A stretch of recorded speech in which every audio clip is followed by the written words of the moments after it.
don't even belong here.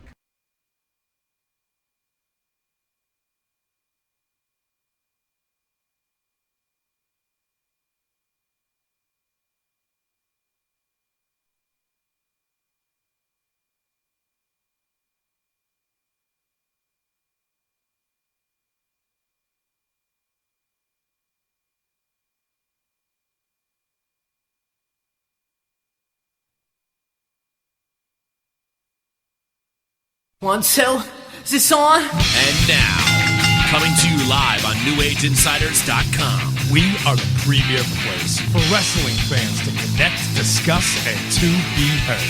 Please welcome Jason Maltoff. We watch wrestling to enjoy. If you're not enjoying it, why are you watching? Liam Stryker. If I told you once, I told you 1,000 times. Storytelling, storytelling, storytelling. And Bill Neville. Unpredictability is the answer. When wrestling's unpredictable, it's at its best. Get ready. This is Warbeard Hansen. This is Johnny Mundo. This is Jonathan Dijak. Say hello to the bad guy, Scott Hall. This is Mean Gene Okerlund. This is Zack Ryder. Hey, this is Cody Rhodes. Hi, this is Howard Finkel. Hi, this is good old JR Jim Ross.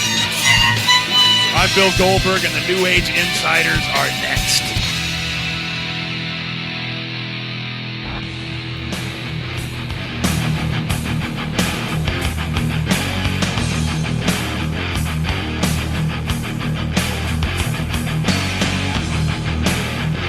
Maybe my favorite part is just hearing this. I mean, of all the raw memories, sometimes it's just, you know how they say sound recognition is the number one reactionary sense or something? The sense that makes you, is most connected to your memory banks. This song, Who Has Got the Thorn in Your Eye? Is that the lyrics? Yeah. It's terrible. The part was who does the dog? Like, if you just look up the lyrics to the song, it is a collection of nonsense. It's it's just a collection of words. It's just like, and then there's tanks in my life, and my heart, it bleeds. And then, listen. Those like that, like, it is like, who has got the thorn in your eye? If you ever want to just look at a total hodgepodge of words that I suppose they make a song because we did everything else as far as like put music to the words you're saying, right? And so I guess that constitutes a song. I suppose then look up the lyrics to that and be like, wow, what? Those are just words. As far as like put those aren't lyrics. Those mean words. Yeah, those are words set to music. Lyrics mean something. It's like a sonnet or something. But in 1998, those didn't matter. Yeah, those are words. Just there to have full of attitude. It was attitude. All the wrestlers were hanging out in some warehouse. There was trash barrel fires, exploding stuff. Yeah, all the time. They were just like, that's where we kept the wrestlers in this warehouse. And there were trash barrel fires to stay warm, but it was always also raining. And there were no windows, but there were places where windows were. And then we had to dust them off and bring them out for the wrestling show. Then there were no windows, but there were places where windows were. When you're done with the wrestling, keep them in the trash barrel. Yeah. Good times. It was. Now they have houses, Instagrams, stuff. Yeah, real life. Good times. Real life. It was. Yeah, now what's the problem is that you have their people instead of being kept at a warehouse. I know that John Cena has. Yeah, what's the problem? Many is that you intricate rules to stay there instead of being kept at a warehouse. I know that John Cena has. Yeah, and it's not a bad world. But there were things about 1998 that were not better. Oh, well, I think this is this show was indicative of Raw 25 is indicative of what wrestling used to be like, where it's like, oh, these rose-colored glasses, they gotta come off. Yeah, because it was not good. Well, it was a cluster. We're going to talk about it. Like, I hate it. I'll call it up because it's available. Our poll did really, really well. I want to say we must have 1,000 votes. On the poll we put up about what people thought. I'll call it up because it's available. Our poll did really well. I want to say people were like, I didn't even put F as an option because like I thought it'd be funny to be like, what'd you think? Because I only have 4 choices on Twitter. So it was like, I didn't even put F as an option because like I thought it'd be funny to be like, what'd you think? Have some fun. It's fun. And then everybody was like, where's the F? And then a bunch of people like gave it like a non-fun D. And so here it is. And then it's still available, by the way. 995 votes. Oh, 5 more you. Let's get 5 people to do this during the show and figure out what 1,000 people say. It's a nice sample size. 5 more numbers. So far with Raw 25, with about 1,000 people coming in and counting. Figure out what 1,000 people say. It's a nice sample size. Raw 25. Only 14% would give it a B. 25%. It would an A. 25% would give it a B. That means, by my quick, probably wrong math somehow, that 39% of the audience would give it like an enjoyable grade of an A or a B. Then C comes in at the highest at 35%, followed by DX, which I don't think people clicked for fun. Or at least not everybody. I think Biff might have, but at 26%. So it's 39 over here that at least had some kind of a good time, and then what is it? 61% of the audience didn't. They either had a C experience or a D, and maybe clicking that because they couldn't have an F. So the audience, at least this sample size as we scoop it up on Twitter, poll still open, didn't like it. I was surprised just how much people didn't like it. Like, there are things that I thought weren't perfect about Raw 25 either, but I had a good time more than I didn't, I guess. No, I would not agree with that statement. I thought as a Raw, like just like a generic Raw, Yep. this was a very fun Raw. Yep. But as to what I was advertised, it was terrible. If this was just Monday Night Raw and they decided to dust off all this nonsense, then yeah. Is Twitch working real quick, by the way? People were saying, somebody saying fix the stream on Twitch. There's like a feedback loop. I don't know. I messaged Bill. I think I fixed it. Yeah, okay. great. Feels good. The Raw 25 was supposed to be this elaborate celebration, and it terribly, terribly missed the mark. And I think that if they streamlined it and just had this be at one location, I think it would have been much better. Yeah, we'll definitely talk about that. I think if they just had all of the things happen and not tout it as this celebration of Monday Night Raw, I think people would have been well received a little bit better, but that's not my issue with it. We'll talk about it. We'll also talk about, for the first time in my memory, and please, if you can think of something, let us know, but a non-kayfabe firing of an active WWE champion went down this week. We will certainly talk about that as well, and probably a couple other things will sneak in there because that's what happens on this show. If it's your first time listening, thank you. Welcome. We appreciate it if you're watching on Twitch, if you're watching on YouTube Live, if you're watching this on YouTube at another time when it was posted, if you're on Mixler, however you're taking this in, if you're on iTunes, Podomatic, Lork, Normal, Stitcher, Spotify, or Google Play, no matter how you're taking this in, we appreciate it. Make sure to drop a like, comment, thumbs up, subscribe, whatever those buttons and clicks are, please do them. It goes a long way in the algorithms to get us to the top. Share, tell your friends. We're getting new Patreons all the time. Everybody that's becoming a Patreon is loving it. I don't think we've had anybody, we've had like one person back out in the last like 3 months, and they were like, I'm wicked broke and I'm super duper sorry. So, and I'll be back. Yeah, the user experience is, the percentage is really high. Yes. People are really enjoying it. You could be one of those people too if you go to patreon.com and search for New Age Insiders. Rumble gear is here. Even if you're not going to the Royal Rumble, you can still have, I got mine the other day. You got yours, right? I did. They are big, warm, comfortable, awesome sweatshirts that I'm super happy to own. And not just because it's got our stuff on it, just because I really like it. You go to represent.com. Our Mania gear is up. The vintage logo is up. There's going to be new t-shirts coming before WrestleMania. We're making a big Mania push. We have a big meeting on Thursday that's going to kick that into a whole other gear. We're really excited for the Mania push. We're also really excited to go to the Royal Rumble to see the guys from Rant with Ant. All three guys, Ant, Phil, and G-Rod will be there. All three guys from the Shattered Glass cast will be there. Matt, Chip, and Damien. You can see all three of us, which we'll introduce ourselves in just a second. But we're really excited to see you guys out there at Xfinity Live. We're going to meet you out there. It's Sunday at 2 o'clock. People are asking if we're going to be talking about the Royal Rumble this week. Not specifically, because we are going to have a Rumble preview show. We'll let you know when that's coming out. It'll be posted and ready for the weekend. Certainly by your Sunday morning, you'll have some sort of Royal Rumble show where we get our predictions out there, maybe even incorporate a couple of the network guys. We're going to figure that whole thing out as well. But we're really excited to go to the Royal Rumble, a historic Rumble. If you're going, let us know. We can't wait to see the guys out there. A lot of guys in the Patreon chat are going, and we really can't wait to see you or meet you, whatever it is. It's a real fun experience that we hope makes you feel like you're hanging out with a bunch of friends before a kick-ass wrestling pay-per-view. What more could you ask for in life? Nothing.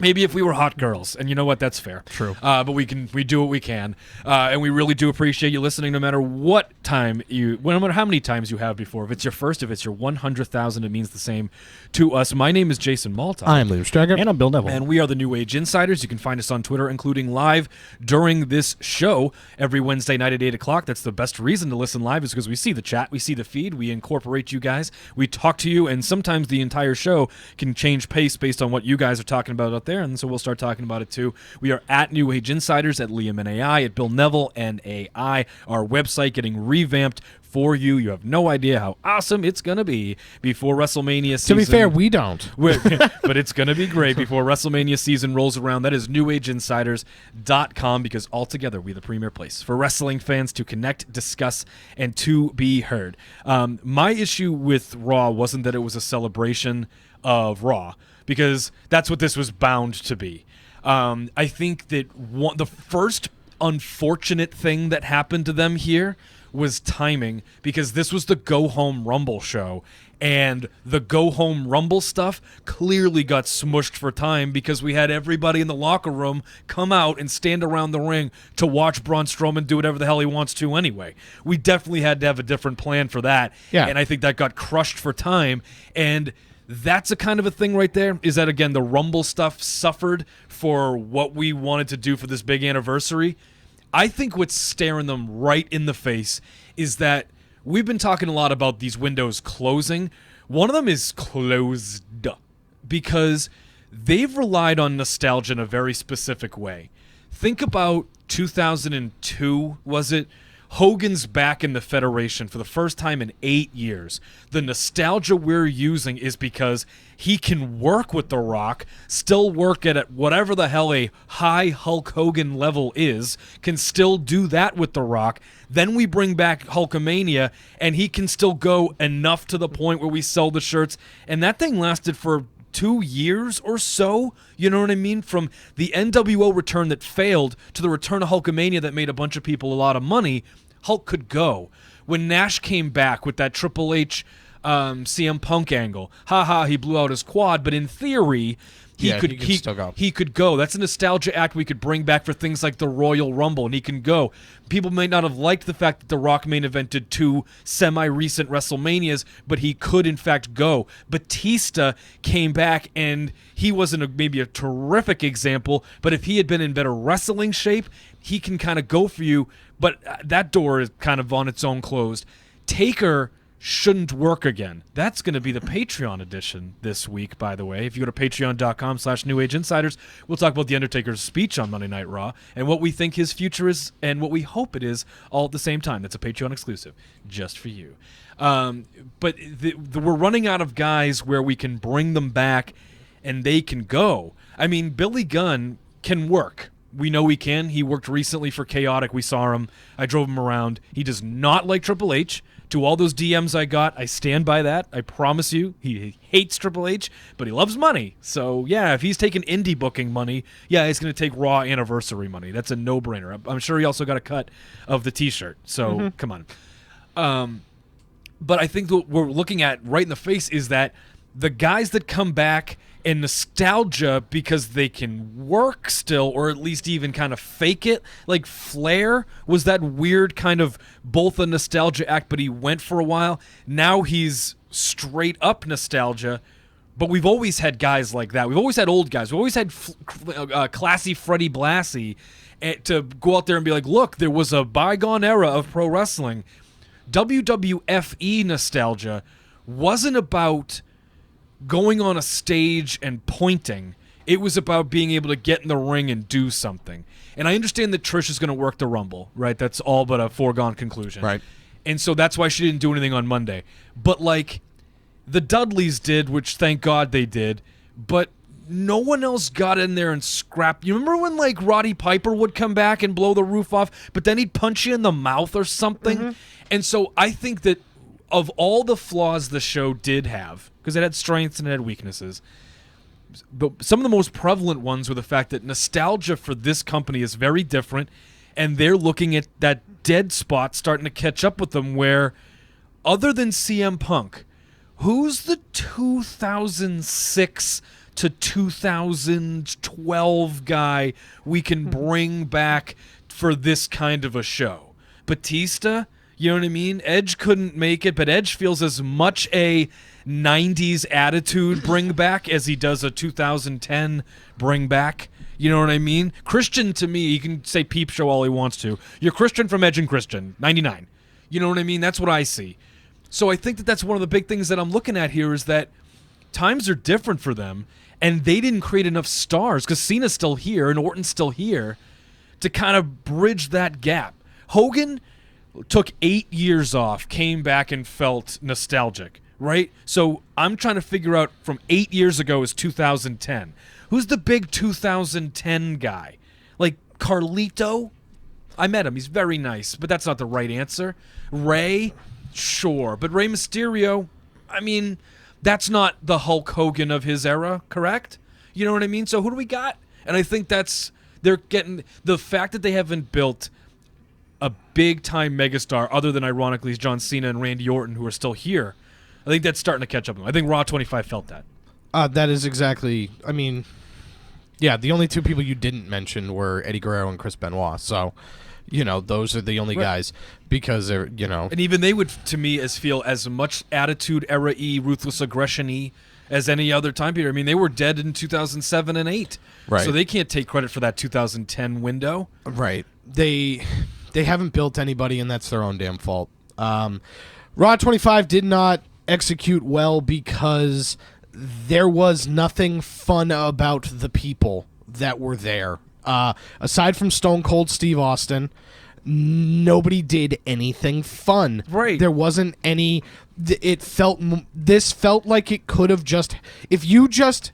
Everybody knew that it was Raw 25, and they said, hey, we're just going to put the bug in the corner that it's Raw 25, and then we have the thing at the top of the show where we're at just the Barclays Center where Stephanie and Shane go out and be like, hey, we're not supposed to do this, but we really want to do this. Hey, Vince, come on out. Yeah. You know, we got you something. And then the whole thing goes like that. And then The Undertaker just shows up.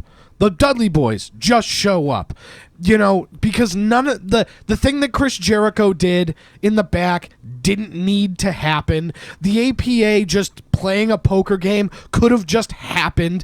We didn't need it to be Raw 25. The fact that you had split between two venues, and you hyped this thing so much so to the fact that after SmackDown last week, you had the top 25 moments of Monday Night Raw for Raw 25. You had Alexa Bliss and Nia Jax go on the Steve Harvey show to hype this. You had Stephanie and the New Day go on the Tonight Show to hype this. You were running promo after promo about, oh my God, how amazing. It's Monday Night Raw. It's the 25th anniversary. And then you didn't do anything with it. Now, yeah, sure, you should have not had it be the celebration after the Royal Rumble, but you executed this so poorly that I didn't get enough of the Monday Night Raw stuff that I wanted, and I didn't get enough of the nostalgia stuff that I wanted. If the way that this should have been executed is it should have been Raw is going at two different venues, but we're going to do Monday Night Raw from the Barclays Center, and then after that, after we're done, we are going to have Warzone on the network from the Manhattan Center. See, that would have been extremely cool, and something I would have been all about. What I thought would have been a happy medium for this thing, and we're about to talk to somebody from the neighborhood that was actually there at the Manhattan Center, so this is a perfect time to bring this up. I would feel genuinely ripped off if I had bought a ticket to the Manhattan Center. Like, and here's why. What they should have done to meet everybody in the middle was say, because you're right, this was two things. This was the Raw before the Royal Rumble, and this was a celebration of 25 years of this show that we need to tell you is the greatest thing that ever happened, right? And so what I would have done is had all the wrestling stuff, all the matches, all the hyping, all the table put-throughs for Braun and Brock, because that's a Rumble thing. All the stuff that would have happened on any other Monday Night Raw no matter what the anniversary was, that's the Barclays Center. Right. And all the nostalgia stuff. Opening the show with the McMahons and Steve Austin, Yep. The Undertaker, the Dudley Boys, D-Generation X, and I know they got 2 of those things, right? Yep. Chris Jericho would have been at the Barclays. It would have been at the Manhattan Center for me. The nostalgia and/or very cool, unique things that, like, Chris Jericho wouldn't flip and be here if it wasn't Raw 25. The things that were special. Mean Gene and AJ cutting a Hogan-style promo, right? Right. We could have done that even if they were backstage at the Barclays Center. Right. That's what I would have done, is how I would have split the show. Maybe it wouldn't have been a perfect 90 minutes and 90 minutes. Maybe that was never going to be on the table. But I think if I were a Manhattan Center ticket holder, I would feel a lot better about it, where it's like, look, you guys are going to get dark match quality stuff and Bray Wyatt and Matt Hardy in a squash, but you're going to also get all look where you are on the ICO Pro sign, and you're going to get all the nostalgia stuff. I would feel fine about that. You'd have me. I would feel legitimately upset, and you saw that people were chanting, a refund and give us something. What was the final tally that they got? The Bray Wyatt Broken Matt Hardy squash. They got a 205 match. Right. They had the DX Balor Club thing. Right, and the 205 dark match. thank you. That feels like a bone. And they just sent people out there to Miz them. went over there after he won the title. Yeah, right, but that doesn't. And then people went out there to prove my point, I think, which is you guys look old. Like, Sean, you look old, and Hunter looks old, and Billy Gunn's old, and Road Dogg's old. Why was Razor Ramon there? That's like, so we could say Too Sweet. Because that's ours. Right. And we are stomping our feet on that. We have Too Sweet. I mean, I understand. That's a big reason. I understand why the segment happened the way it did, but it lost so much steam because Nash wasn't there. Because that's the old Bullet Club. Uh-huh. The old Bullet Club is Sean and Hunter and Sean and Scott and Kevin. Yeah, right. The clique. The clique was Hunter and Sean and Kevin, and then sort of Scott Hall and sort of X-Pac. Yeah. You know what I mean? Because X-Pac got the drugs. But that's, and so I get why we did it. It's to link the two groups and all that nonsense. Yeah. You guys Too Sweet as well? Yeah. So do we. We Too Sweet too. Yeah, it's just, it was so poorly done. It was so poorly executed. I would have rather this been a taped special that was on after. I would have preferred if we did 2 hours. If it had to be within the 3 hours of Monday Night Raw, we did 2 hours of Raw that was all Rumble stuff. We did all the Rumble stuff, and maybe we did the McMahon thing first, but it's all the go home Rumble stuff, and then we make the shift to the War Zone at the 3rd hour, and that's where we hit you with all the nostalgia stuff, because that would have made me feel better if I was a ticket holder to the Manhattan Center. It's like, yeah, sure, I watched Raw for 2 hours on a screen, on TV, but then with Fink. But then I got Warzone and I got all of this nostalgia stuff. But there's a lot of things that were not executed well, and people that just weren't working, because we have to trot DX out there who all look incredibly old. Now, the best looking one out there was X-Pac. Right, oddly enough. How'd that happen? But you're looking at, like, Edge and Christian can't work.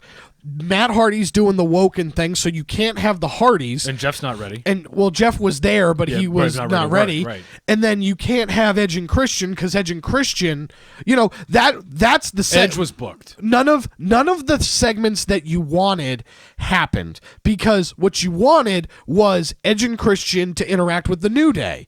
You have these past and present stuff. That's it. Like, you're absolutely right. Because, like, you start doing things where it's like, okay, Elias has a sing-along with Elias gimmick. You know who has a very famous sing-along with gimmick? The Rock. So I expected The Rock to come out and do a sing-along thing, and instead it was, which is fine. At the very least, the honky-tonk, man. But it was John Cena to continue their surprising little program they're having. Don't look now, but this thing's going on. They're going to do this. He might be his WrestleMania opponent. He might be. Better than Jinder, I suppose, for a lot of reasons, but that's the kind of thing that it was. Yeah. Like, you would expect that, like, if like there'd be women getting their ass kicked, and like the faces, and then like Trish and Lita would come out and make the big save, and then make the huge announcement that they're in the Rumble too. Right. And then that's something that's a little physical, less forced. Right. It's not Trish Stratus, one of the all-time women, these pioneer you keep telling me she is, standing on the stage pointing and going, "Yep, I'm here too with Maurice." Next to Kelly. Yeah, with Maurice. Right. And you trotted out all of the general managers, and it's like, yeah, that's fine. What if, but I told you this off the air, what if Eric Bischoff got to be the guest GM for a match, and Foley got to be the guest GM for a match, and Regal got to, like Teddy Long got to be a guest GM match, and like I said, that would have of course led to the tag thing that led to the Dudley Boys. Right. Like, that's what I wanted, was not Eric Bischoff standing on the stage, right? But he could have been either the guest GM for the show or for the or you mix it up like that. Or that's they're all hanging out. Like, the segment could have been better. You could have had them like you had that segment where Kurt Angle's talking to Jonathan Coachman, and then having all of the Raw GMs be in the GM thing where they're all GMing together. Right. That's the thing. It's like, Coach was there to hug somebody. Why wasn't Coach the guest backstage, talker guy? Right, interviewer. Mean Gene Okerlund was there. Why wasn't Mean Gene Okerlund the guest backstage interviewer? Right. Why did we bring in JR and King when all their segments were shut up and listen to these guys talk? You know what I mean? Right. JR and King's segments were The Undertaker, where they didn't, where don't talk, and then DX don't talk, and then they did 3-minute commentary for Wyatt and 3-minute commentary for Balor. That's JR and King should have been in the Manhattans, but it should have been the Barclays. You know what I mean? Because some sort of meet in the middle situation. Again, I think the perfect compromise would have been the wrestling happens at the Barclays and the nostalgia stuff happens at the Manhattan Center, because that's where it's supposed to feel like anyway, right? Yeah. And there was things that they did well. But there's things also that I think they missed. There is somebody, I can talk about how I would maybe be pretty pissed as a ticket holder. Would you be mad if you were a ticket holder in the Manhattan Center? Manhattan Center for sure. Yes. We have somebody on the line who's part of the neighborhood who gives us a call on our pay-per-view pre- and post shows, but we thought might be valuable to give us a jingle because he was at the Manhattan Center for the 25th anniversary of Raw. He is a ticket holder. Let's find out if he is mad about that experience that he had. Nick, thank you so much for joining us, buddy. How's your night going so far? My night's going pretty good. I had a couple classes today, but I'm still recovering from Raw 25. Me personally, it was a lot of fun at Manhattan Center. I want to clear up a couple things, positives, negatives, everything that went on that you guys didn't see, didn't hear. And I think it's fair to listen to somebody who was there and other people that were there to pass judgment, because we were the ones that suffered for part of the night, but then got to celebrate by the end of it. Okay, well, Nick, then why don't you go through your experience? You guys probably only got about 25% of the show at most, I'd say, and that's because the DX segment was pretty long. How did you guys feel when you found yourself, because we kept looking up and thinking, wow, the Barclays got like almost all of the first hour, so they must be getting the second hour, and then you guys didn't. And then you only got a small chunk of that second hour, and then we thought, wow, well, they're clearly going to get the third hour. That'll wrap up the show, and then you didn't, and you only got the final segment. So what was the vibe like when you were there with a bunch of people who basically bought a ticket to watch Raw on a TV screen for a good chunk of at least those first 2 hours? Yeah, you guys talked about expectations. I know you guys had expectations, as we all did at Manhattan Center, and the expectations were very high. When I walked into the place, everybody had to walk up about 10 flights of steps or something. But when we got up, there's a lot of chants, a lot of excitement. It was one of the most exciting atmospheres I've ever been a part of. This is just before the show. Just a little note, there was only one merch stand in the whole place. Wow. About, I guess, 800 to 1,000 people were at the place. One merch stand. Thankfully, I was up there pretty fast, so I got what I wanted. But I'm sure there's people out there that had to go in the shop and get stuff. I had to go and buy the DX shirt off the shop because they didn't have my size. When the show started, we actually chanted, "We want Vince." And when Vince came out on the big screen, everybody was really pissed. It seemed like Vince really should have been at our show. I agree. And he wasn't. So that pissed off a lot of people. And I see the trade-off. I see the trade-off of Vince and Stone Cold for DX. So I see how they tried to even that part out. Now, the other issue is then even out the wrestling part, as you guys talked about. So we got through to that Undertaker. We got the cruiserweights. I think they're a chance of we want something or we got wrestling, something like that when we got the first Cruiserweight match. After the first Cruiserweight match, Who was Taker in the came Cruiserweight out, match? loud ovation. What was the match? Yeah, what was the match, Nick? What was the match? Okay, so it was Mustafa Ali versus, who was it? It wasn't Tozawa. So super memorable. Oh! It was Mustafa Ali versus Lince Dorado or something. It was like a 2-minute match. I guess it was just to get the crowd ready for their segment. So we got Undertaker. I guess it's 3 minutes or whatever. It's confusing. The promo's a little weird, but he's Undertaker. He still got the crowd to pop. It was nice to get something at that point. So then I guess they went back, and it was frustrating for it must have been 40 minutes or so in between when we didn't get anything. And it was frustrating seeing every legend pop up at Barclays Center and get wasted at Barclays Center. Like Chris Jericho, you mentioned, I love Elias. I will advocate for Elias anytime I can. But and the Jericho segment was hilarious, but I don't know why they couldn't just do that in the ring instead of having Cena come out. So every time a legend like Jericho would pop up on the screen, there'd be a pop and there'd be like a groan of like, oh man, he's not at our show. Yeah. So that was tough. Because name by name, you just saw that they weren't there. And I mean, like, don't get me wrong, it's kind of this weird middle ground where Chris Jericho only did a backstage segment at the Barclays Center, but he was backstage at the Barclays. He wasn't even backstage at your show. You know what I mean? And name after name after name, I posted a tweet that was supposed to be kind of funny and actually was true. Just at one point in the show, how many names had been at the Barclays, and then the fact that they had only gotten the Undertaker at that point, and it was just like, it's staggering when you looked at it. Because I'm with you, Nick. The biggest thing I agree with you with so far is I am shocked they didn't open the show at the Manhattan Center with Vince McMahon saying "Welcome to Monday Night Raw," and now knowing that the segment was going to be based around Stone Cold and, one more time I'm the face, you're the heel. That's fine. But that segment, as is, should have existed and lived in the Manhattan Center with you guys. I'm genuinely surprised about how little of the show you got, especially, when I downright don't know why we did it, if I'm being honest with you. Why we split the show. I don't really know why. Split the show. Why you had a couple of segments at the Manhattan Center. I'm not entirely sure. You know what I mean? Because, I'm sure they made a much better gate at the Barclays Center, but as we were talking about off the air, it's not about the gate. That night wasn't about the gate. That night was about setting a vibe. And if you were going to pick one to get 90% of the show, it should have been the Manhattan Center. But Nick, as the night went on, we saw more and more videos of, again, more chants and people kind of getting more and more angry. Did the end of the night alleviate that? Did DX and the Balor Club and the tag match, did that alleviate that? And also, what were the things that we didn't see? What did they give you after the show went off the air that fans that weren't there didn't get a chance to see? Right. So I'm basically going through the show with you guys, telling you everything that went on. There's one note I totally forgot to say. At the beginning of the show, when everybody walked in, every single person at Manhattan Center got a collectible chair, no matter where you sat, whether it's the floor, the uppers, which is just the balcony. Everybody got a chair, the stage. So that was a bonus. I didn't expect to get a chair. I was in the balcony. So that was a cool little bonus that everybody did get. So as the show went on, we got the Hardy segment. Hardy's super over. He's a lot of fun. After that, Brother Nero came out and they sang the Obsolete song. That was fun. It was a little segment. It was fun. The Miz came out for a dark segment at one point, and there's a funny little point where Miz, he put his hand up, everybody got quiet, and he goes, "Oh, so you guys know the line, so say it with me." We did the "Your mouth goes shut" line. So we got a little dark promo. The night went on, and people are getting real pissed now. The people are spewing at the top of their lungs, "Talk some effing wrestling!"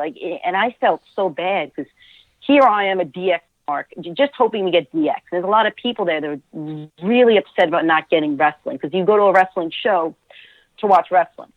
So let's get to DX.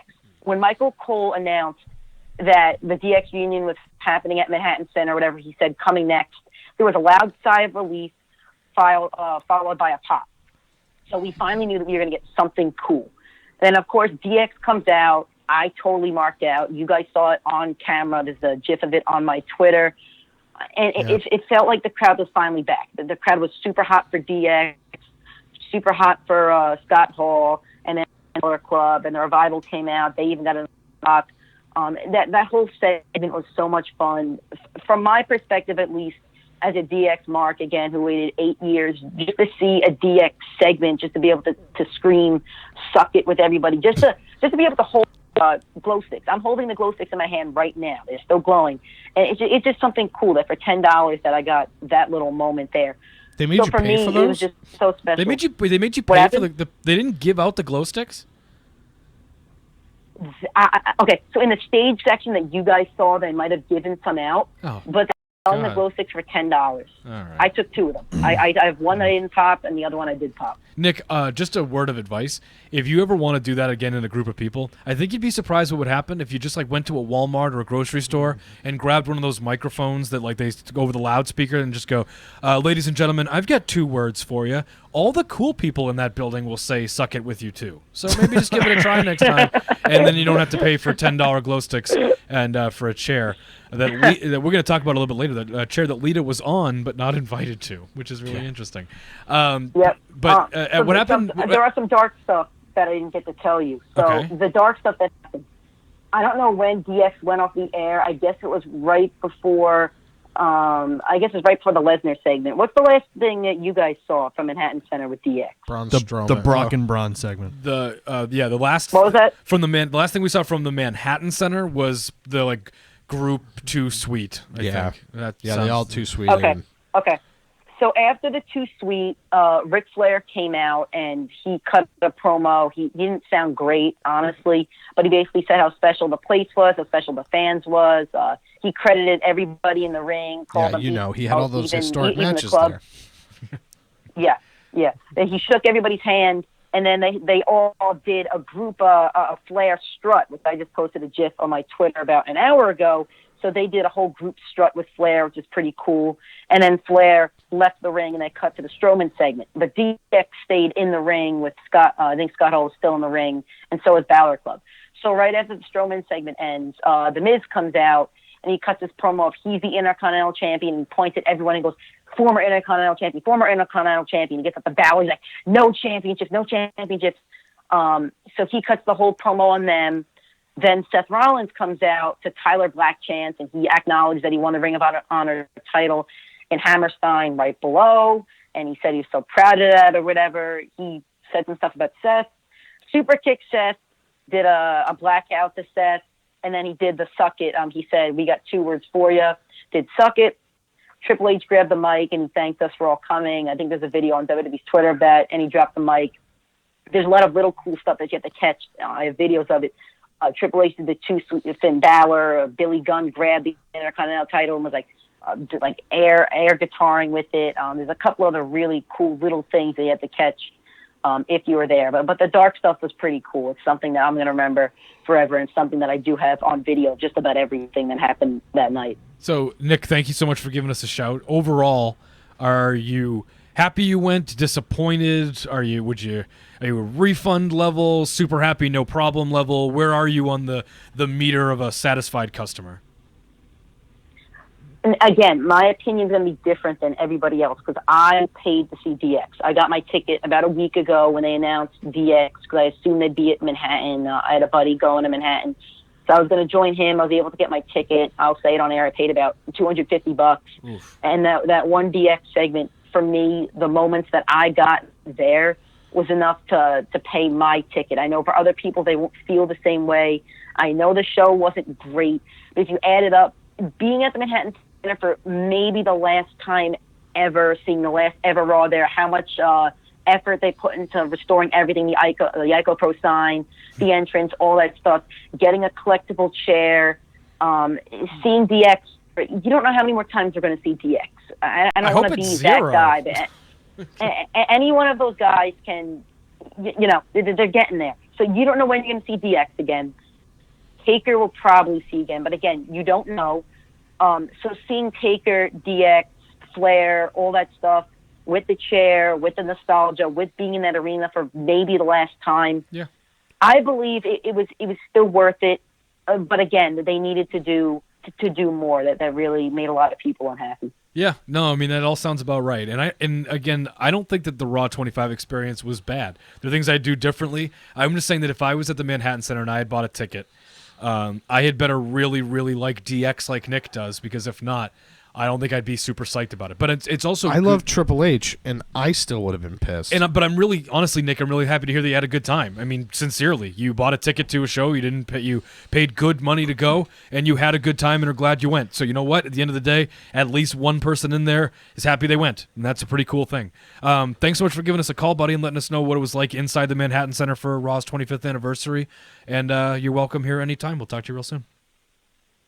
See you guys Sunday. Can't wait for it. You got it, man. It's going to be awesome. We're really looking forward to seeing you too. That was Nick. What is he at? At Nick G. Nick G _25. That's right. At Nick G _25. He contributes to Rant with Ant and what they're doing and all that stuff. He's on the Shoot Style podcast. Yep. And he's a great guy. I'm really glad to hear from him. So just to wrap up the segment and get our closing thoughts out there. There were things I thought they did well. Anytime Stone Cold Steve Austin comes out and gives the middle finger and stuns people, then that's a success. That's a good thing. It was martyred, I think, by a lack of creativity. That's what it was. It was just marred and bogged down by, again, Bischoff being there but not being the guest general manager and seeing how fun and wacky that might be. Trish Stratus being there but not getting involved in separating heels and faces or maybe kicking, giving a Stratus faction to one of the heels just because who cares. Things like that. Again, Elias has a rock gimmick and Jericho interacted with him, but they didn't have some sort of a cool rock off, even though we all know that Jericho's in Fozzy. You know what I mean? That's just that to me is a lack of creativity, Right. More so than. And the other big thing too is, talk about real quick. I think the well's drying up because I know I'm going to sound like a very spoiled wrestling fan, but here it goes anyway. I've seen DX. I've seen The Undertaker, who's not even a nostalgia act because he's still, I don't know what the hell we're going to talk about during the Patreon show, but I don't think he's done. I've seen Ric Flair. For the love of God, I've seen Ric Flair. You know what I mean? The APA felt like one of the rarer attractions. Them playing poker felt like one of the things that hadn't been just constantly recycled and thrown back out there at me. It all speaks to that initial point that you and I were talking about in the beginning. There's this gap where they didn't create a bunch of superstars to bring back. CM Punk is the biggest name from that era, and we don't talk to him, right? And that's telling because, again, Ric Flair, you just make me sad now. You make me sad because he talks and sounds like an old man. That hospital experience took 10 years off his life when I don't think he had much more than 10 to go anyway. And it took him right off his life. He makes me sad. Bret Hart, who wasn't there last night or Monday night, but he makes me sad. Shawn Michaels looks old, and DX looks old. You don't look like a bunch of like cool late 20s guys out to skirt the rules. You just look like the guys in like, what was that movie like, Hog Wild or Road Hogs or something like that? Yeah, Hog Wild was the one with John Travolta. Right, and it's just like, you know what I mean? Like you just look like you're, and that's I think is real. I think it's real. And one of the reasons that Austin's so cool is that he doesn't make a lot of appearances because, quite frankly, although would you be less sick of somebody as amazing as Stone Cold Steve Austin? Yeah, but if he had shown up all the flipping time too, you'd be done with that. Real quick just two quick footnotes as we take the break. Lita put on the chair, not put on the guest list. Weird? Yeah. To not be invited but used for promotion? Weird? Yes. Why wasn't Lita there? I don't know. They had some sort of weird breakup after the Mae Young Classic, and I don't know what happened there, but yeah, that's why that was. She's not gonna be at the Rumble. Yeah. I'd be floored if she was at the Rumble now. Tori Wilson has a better shot. At least she was there. And final footnote, we will never see Hulk Hogan again, will we? No, I told you you that. Didn't see him here, no. Well, I told you that on Monday when we were talking about it. They said no thank you. Yeah. Because Hulk Hogan went out and had an actual interview and said, I want to have one more WrestleMania match with Vince McMahon, and that's never going to happen. Nope. And that's just stupid. Right, that's stupid. But they said they stand by their decision. And so, yeah, no, we're never going to see Hulk Hogan again. That's it. Which is a good thing.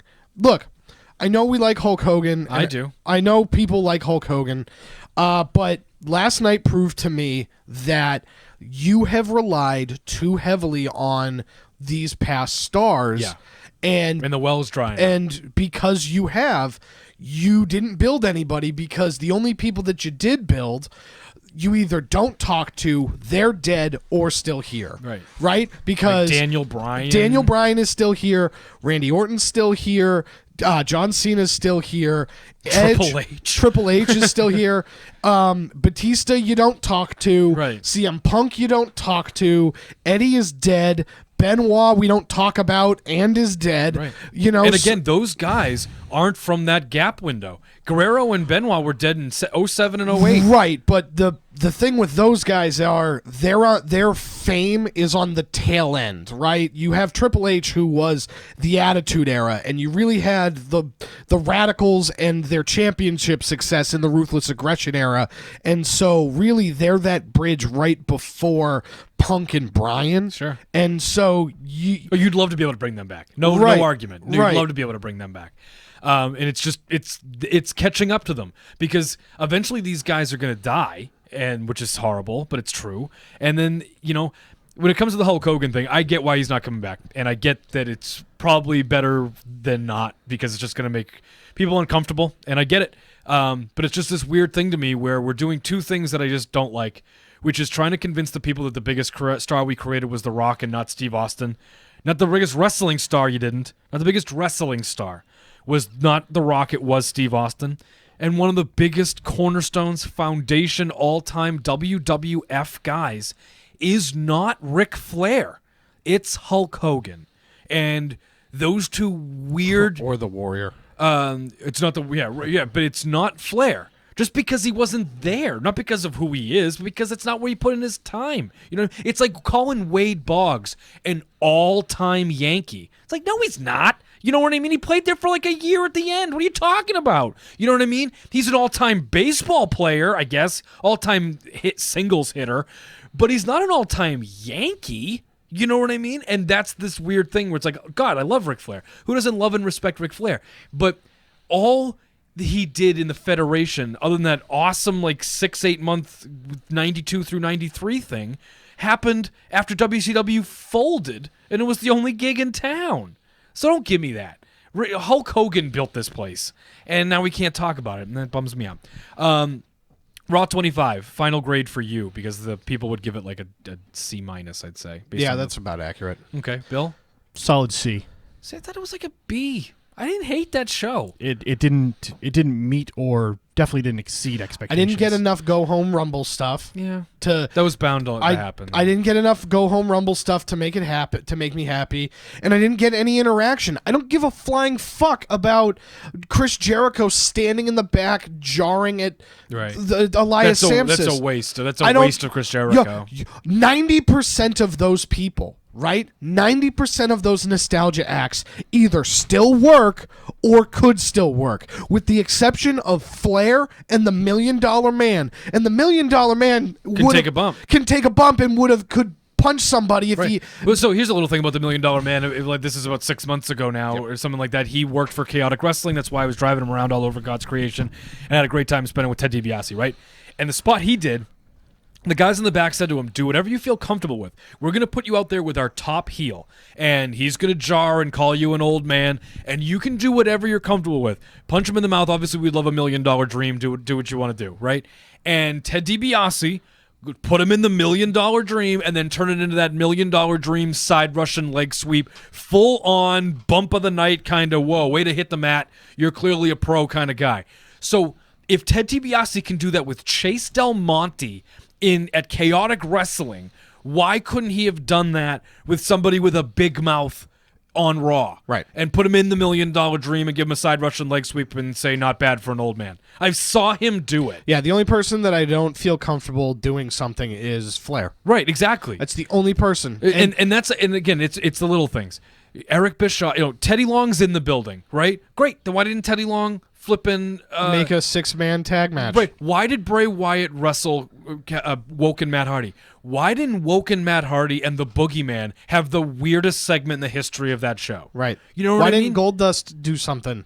Yeah, like straight up, Goldust didn't do anything. It's just it's the creativity. It's not about how many people that you can pick up the phone and call. Yeah. It's about what you do with them when they show up, and that's where I think Raw 25 suffered. When we come back, somebody who was not part of Raw 25, when we not not be part of WWE programming moving forward is the former WWE Cruiserweight Champion Enzo Amore. He has been released from the company. We will talk about the fact that an active reigning WWE Champion has been let go, and a whole lot more when the New Age Insiders come right back. Hey neighborhood, your feedback and support goes a long way in helping NAI grow and provide the ultimate wrestling fan experience. That's right, and now there's even more ways to take part in the community. Just head to patreon.com today and search for New Age Insiders. Everyone is loving their rewards and new exclusive content is coming all the time. And with plans starting as low as $2 a month, any support is appreciated and goes a long way towards enhancing the New Age Insiders experience. Once again, visit patreon.com, search New Age Insiders, and take advantage of the new rewards today. I'm pro wrestler the Kingpin Brian Malonis. And I'm referee Mike Crockett from the Wrestling Podcast About Nothing. I spent most of my weekends half naked in front of throngs of people at VFW halls and Elks lodges. And I've watched, not that there's anything wrong with that, every week, listen to us tear down the curtain and tear down each other in the process. It's the WPAN. Nothing more, nothing less. Mondays, only on the NAI Wrestling Network. I'm Anthony DeStefano. I'm Glenn Rodriguez. I'm Phil Cataldo. What do we know about wrestling? We don't just know wrestling. We live it. Every week, the fans on social media disrespect each other. Welcome to the consequences. WWE, New Japan, the Indies, we're talking about all of you. We shield wrestling fans from injustice. Every Friday. On the NAI Wrestling Network. The Hounds are here. Anthony DeStefano. Glenn Rodriguez. Phil Cataldo. This is Rant with Ant. What's up, NAI Universe? Damian Salty G. I'm Chip K. Fabe. Along with our friend Matt McCool, and we are talking all things women's wrestling, independent wrestling, NXT, as well as hot button WWE topics. And taking your 3-count questions. The Shattered Glass Cast at Glasscast NAI. Saturdays on the NAI Wrestling Network. I'm retired business executive and seasoned dad Jamie J. Mikowski. And I'm a rookie dad and local independent wrestler Scotty Slade, and we're the hosts of For the Pops. We're the only podcast on the NAI Pop Network that has a mix of sports, wrestling, and pop culture all in under an hour. This is a place where two pops talk about the topics that interest us with a special guest in each episode. And we have a splash of pop culture information to help us survive in our world of wives, kids, and coworkers. And at the end of each episode, if that wasn't enough, Jamie tests both our guest and I on obscure pop culture facts in an exclusive segment called For the Pops Quiz. So don't miss For the Pops with Scotty Slade and me, Jamie J. Mikowski, only on the NAI Pop Network. I'm DC Matthews, the Pope of Positivity. And I'm Doc Manson, the only actual doctor talking about wrestling on the entire internet, at least until facts prove otherwise. And each weekend on the NAI Network, DC and Doc talk. We might talk about wrestling, but we probably won't. Maybe I'll just eat a bowl of cereal for 30 minutes, live, on the air. It's entirely possible. It's happened before. Check out DC and Doc talk every weekend on the NAI Network. You know the New Age Insiders Wrestling Show is the premier place for wrestling fans to connect, discuss, and to be heard. But what if we told you that there's also a show for fans of all kinds to do the same? That show is Late Night Liam. Show hosted by myself, Liam Stryker. And me, Bill Neville. Join us immediately following NAI Pod every Wednesday as we dive into pop culture, sports, current events, and more. Can't listen live? No worries. Late Night Liam can be downloaded on demand exclusively on the NAI Network channel. Available on iTunes, Stitcher, Podomatic, and all podcast platforms. Once again, join Late Night Liam live every Wednesday following NAI Pod. When you and fans of all kinds can connect, discuss, and be heard. Let's get back to more of the New Age Insiders. Here's Jason Maltov, Liam Stryker, and Bill Neville.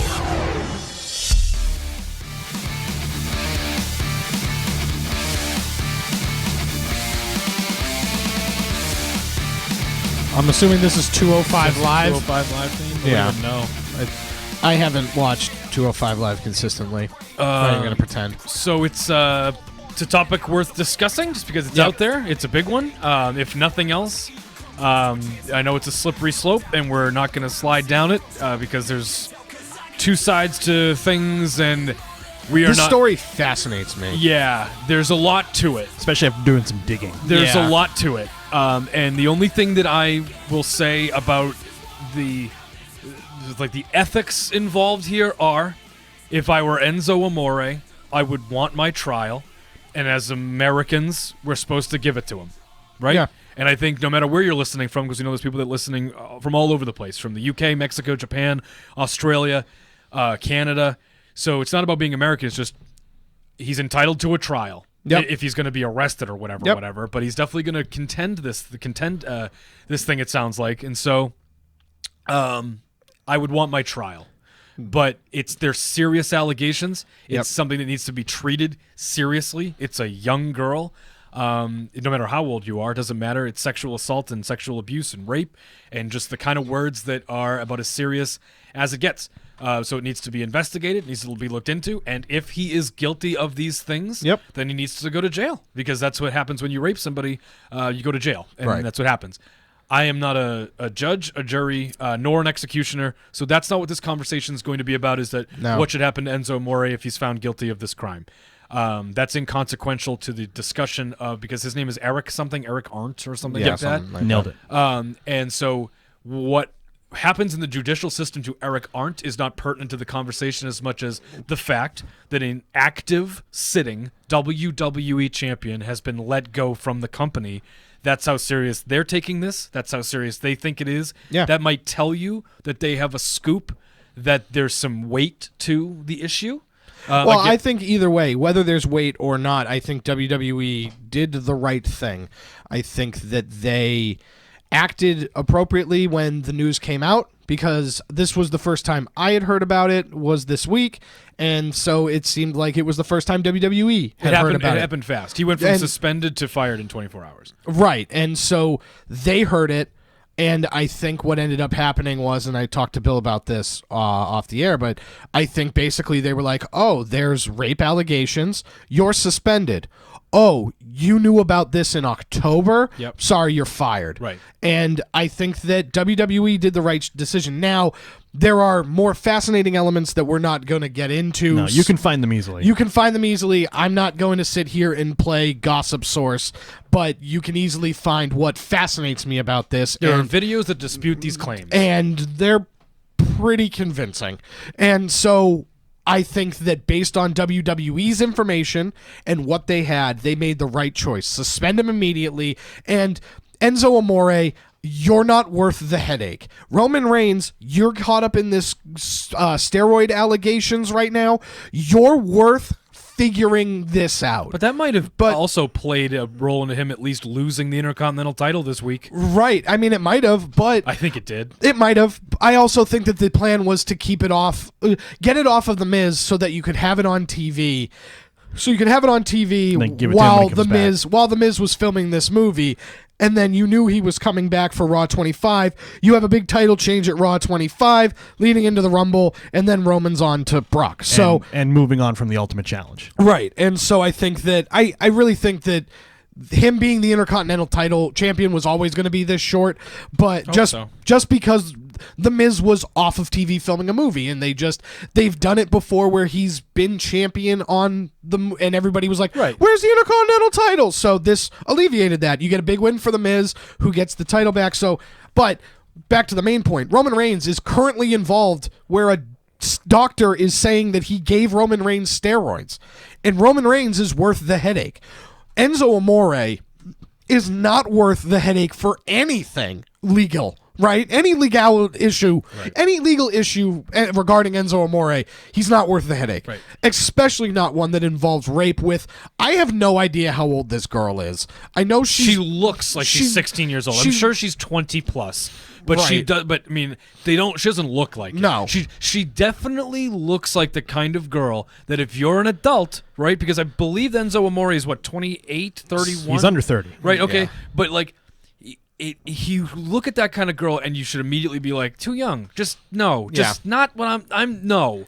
Like, I understand that a big part of this being a famous athlete / celebrity or whatever you quantify and classify a professional wrestler as is going around the country and having sex and hooking up and getting laid. That's why NBA players, their marriages are jokes, and half of them aren't married, half of them are in marriages that are jokes. Yeah. Because they're all going around from place to place, city to city. And that's why the wrestlers marry each other. Yeah, right. right, because they're all on the road together. Look, I'm not even going to tell you. The girl released a statement on TMZ. She said a lot of stuff. The one thing that I believe more than anything that Enzo Amore said to her was, I have 1 million followers on Instagram. You should be begging for this dick. Right. That's the thing that, without a shadow of a doubt, and you're he saying, definitely said. And you're saying that to a girl that would get her into bed, that means she's too young. You know what I mean? Right. If I have a bunch of Instagram followers, gets that girl all excited and is the tipping point, then that girl is too young for you. It sounds like she's in high school. It looks like she's in high school. I'm sure she's 22 years old. I'm not saying that I'm not going down that road. I'm just saying, and it's not even about that. So there are two people that we know that have really good information, right? And they told me two distinct things that make a lot of sense. One of them told me that WWE is not happy with the way he conducts himself in interviews. Yeah. He shoots, and it's just, there's a point where it's not about playing up the character. They just think he's given away a little too much and they didn't love the way he handled being online with Conor McGregor. They don't love the way he talks to the guys in the locker room. They don't love the way he talks about the guys in the locker room whenever there's a microphone in his face. That was one source of information. The other is that a lot of guys in 205 Live openly and actively complained because they didn't think he was a great worker, and not in the sense that they didn't think his suplexes were sharp. They didn't think he was the safest guy. He thought he was limited. They would go over matches with him, and they would say things like, we're going to do this, and we're going to do this because it's a cruiserweight match, and he would be like, bro, that's not why I'm here. That's not what I do. And they didn't like working with him based on a safety issue and based on a style issue. So right away, the brass doesn't love him because he's kind of an idiot, and the roster doesn't love him because they think he's a kind of a limited douchebag. And then to your point, you're right. So I'm not dealing with this. You are already on thin ice. I'm not dealing with this. And then you're right. The other big point too is he didn't get fired for the accusation. He got fired for not telling them. Yeah, for sitting on it. Hey, asshole! I gave you a championship. I wouldn't have done that if I had known that. Right. Or we could have helped. Yeah. We could have helped. We have one of the best legal teams on the planet. Better than that girl who I'm pretty sure talks online about, how she faked a pregnancy. And loves heroin. Right. You know what I mean? I bet that girl with the heroin problem doesn't have as good a lawyer as the WWE does. Probably pro bono. And I'm not judging this girl because this might have happened to her. Right. And that's terrible. Because I will say this. Until facts prove otherwise, I believe the girl. Exactly. Until the facts prove otherwise, I believe her. And, but you didn't get fired because of the accusation. You got fired because this happened in flipping October. Right. October, I don't know if you know, was at least 4 months ago. Right? So you've been sitting on this for 4 months, and you didn't think that this was going to be prevalent information that was going to bite you in the ass? Because he acted like a dumb kid about it, where it's just like, if I ignore it, look, I messed up, right? And so the thing is, it's like, look, I went out and it sounds like they were doing a bunch of drugs, right? And he banged some girl that's probably barely legal, right? And he thought, oh my God, you're going to find out I'm doing coke with 20-year-olds, and she's going to go on TMZ and talk about it. And instead of going to your parents and saying, this is what happened, this is what's in front of us, dealing with it, right? This is what's in front of us. You hoped and prayed that it would just go away. It didn't, and it's just as bad to WWE, the parents here. It's just as bad that you didn't tell us as that you did it. Right. You know what I mean? Because what happens if? And he was stupid, because what happens if, let's just say hypothetically, his innocence is proven? You lost your job, numbnuts, and you didn't even do anything wrong. Right. Let's say that he did, though. Let's say that this is a true accusation, and that's why we're here. Good for WWE, because WWE is smart. And it's not even about whether or not he's an upstanding citizen or not. It's just like, look, rape is rape is rape. And again, I do think there's a lot of validity to this particular talent's not worth it. But yeah, that's about the next step is murder. And then I think we're out of heinous crimes. You know what I mean? It's because then you're talking about genocide. Right, exactly. And so it's just like rape and sexual assault, especially in today's climate, inexcusable, zero tolerance. We're out of here. Well, and then the other thing too is you don't want, if you're WWE, the last thing you want is the world to now think that you're the place that harbors sexual criminals. Vince McMahon, it's a point that needs to be stated. Vince McMahon has been spending a long time, maybe the whole time, trying to shake stigmas of professional wrestling. Yep. Right down to not calling it professional wrestling anymore. He is sports entertainment with superstars. It is not professional wrestling with wrestlers. Right. Why? Because you think of pro wrestling and you think certain things. He wants you to think sports entertainment and think something else. Right. He has been doing active duty, although I know that he in the 80s used to help you get blow and roids too. I gotcha. But he was really good about trying to sweep it under the rug. And again, he knows it's a wrestling company, right? The three of us are about to go to WrestleMania. He knows, but he doesn't want you to think pro wrestling when you think WWE. And so the idea that it's a place this place that's just harboring scumbags, right, that go out there and break each other's necks and tights and spit and all this stuff, that's not what Vince McMahon's company is about. And so this guy that's doing coke with 20-year-olds and possibly sexually assaulting them, no, you can't work here because you're not the guy. Right. You're the least important champion here. Just really quick before we wrap up the show, get to the Patreon edition where we talk about The Undertaker's appearance and what we think his future is going to be. You can sign up now on patreon.com/New Age Insiders to be able to listen to that show and the entire backlog edition of the shows, our Wrestle Kingdom 12 reactions, our CM Punk's Pipe Bomb, and future reactions. There's a lot of great stuff up there already on Patreon waiting for you, and you can sign up and listen too on patreon.com/New Age Insiders. JN Crane came back to us. He's the one that owned up and said that he had to leave, but then he's back. So it's an amazing experience, and we'll be talking about The Undertaker and his future. But before we wrap up, it is an active WWE champion who's been stripped of his title. Daniel Bryan, we watched Daniel Bryan go on the air and say, next week, because I think they needed time to think and regroup. Right. He goes, next week I'm going to announce a 205 Live general manager and what to do with this belt. If you were in charge, who would be the 205 general manager, and what would we do with this belt? It's really, really tough, but I do want to say that I think that for all the negatives that come with everything regarding Enzo Amore, this is the kick in the ass that I think 205 Live needs, because I'd fold the whole thing, but go ahead. Yeah, well, those are the two options, right? The two options are fold 205 Live and just bring it back into Raw and SmackDown and just have them exist, which is what I would prefer, is if they wrestled for a cruiserweight title but then could also wrestle other people. Or you could double down and really try and make this work. I think giving it a general manager is something worth trying. I think the person that is going to do it is Billy Kidman. I think that's a good name. That's going to be he's a road agent back there, so having him come out to be the on-screen authority figure, I think is a logical choice, because someone like Rey Mysterio's off the table, you know, and the guy I'd hire is Tyson Kidd. He's back there. He's good enough. He's really solid at talking. He's relevant enough. You've seen him recently. People feel good about him, and I don't know if it would get you to watch all the time, but it might get you to watch once or twice. Yeah. And then for the championship, I would call up somebody like Rey Mysterio and be like, look, we need somebody big to come back for this Cruiserweight Championship. And Rey would do it. Rey would bring eyes to 205 Live. I think that, that's kind of the best case scenario. I think the best case scenario is you just hotshot Ricochet and give it to him.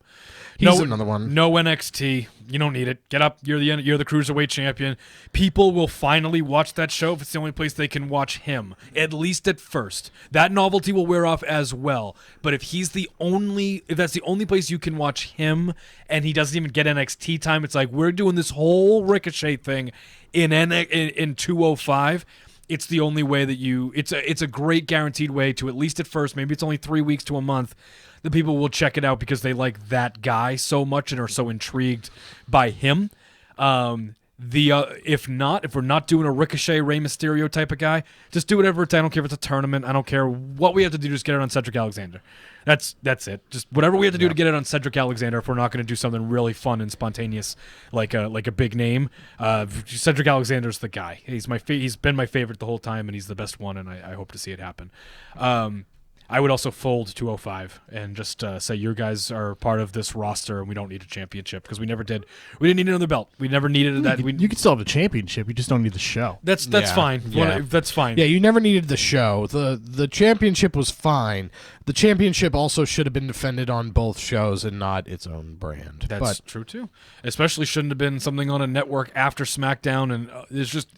It was always built on you also solid don't footing. care. You don't care.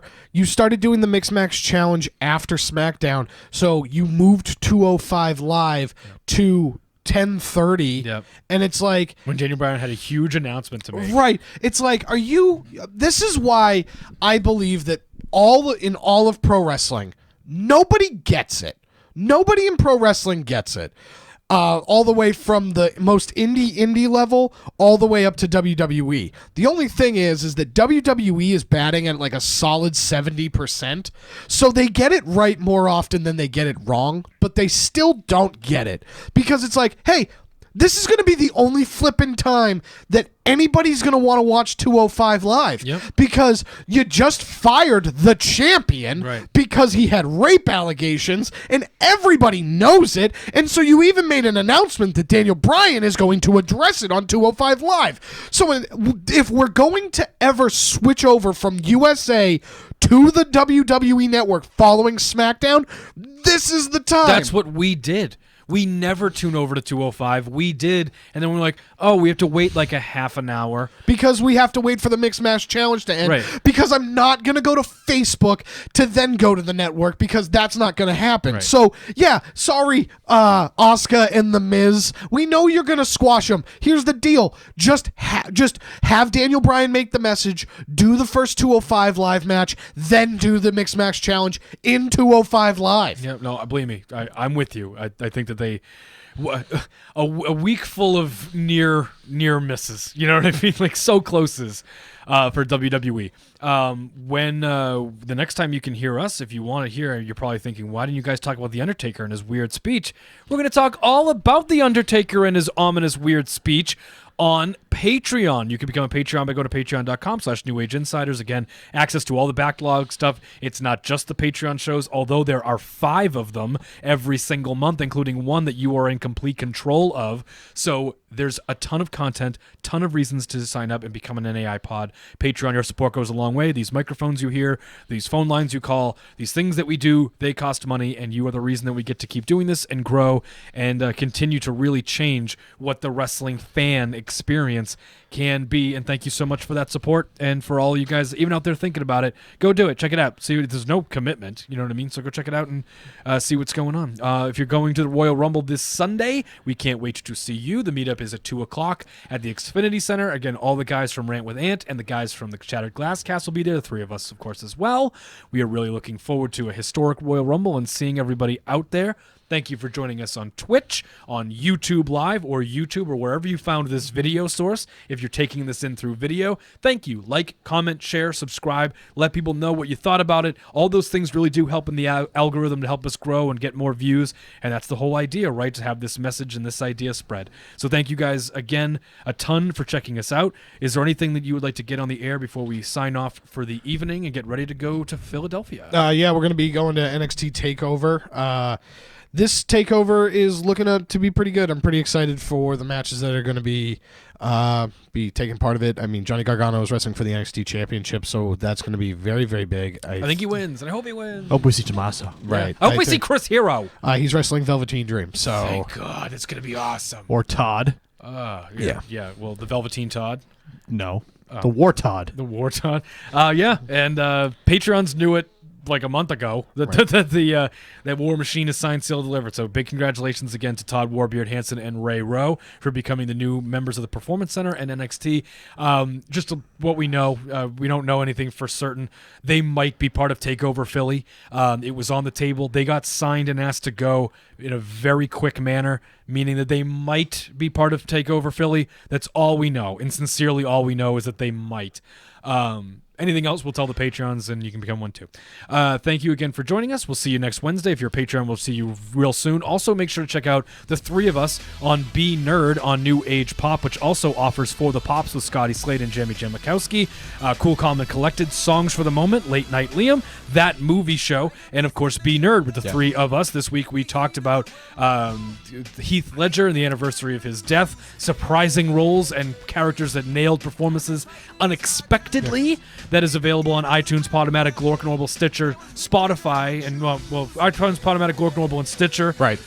Just like the NAI Wrestling. Google Play. Yeah, we'll be doing That Movie Show. We'll be piggybacking off of that, and this upcoming episode of That Movie Show will be The Dark Knight. So get The Dark Knight ready and stay tuned for when we do That Movie Show, because we do that live here on Twitch. Same Twitch, New Age Insiders Pop.